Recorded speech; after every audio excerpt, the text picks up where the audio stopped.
גל חום הוא רצף של 3 ימים לפחות עם עומס חום כבד ומעיק לאורך כל שעות היממה.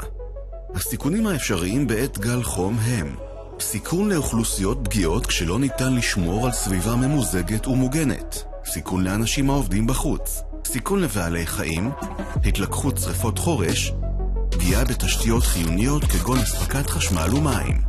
הנחיות להתנהגות מצילת חיים בגל חום: עקבו אחר תחזית מזג האוויר, שהו במקום מוצל, ממוזג ומאוברר, הקפידו על שתיית מים מרובה, עצרו להתרעננות בנהיגה ממושכת, חיבשו כובע רחב שוליים, לבשו בגדים נוחים ובהירים כשאתם תחת כיפת השמיים.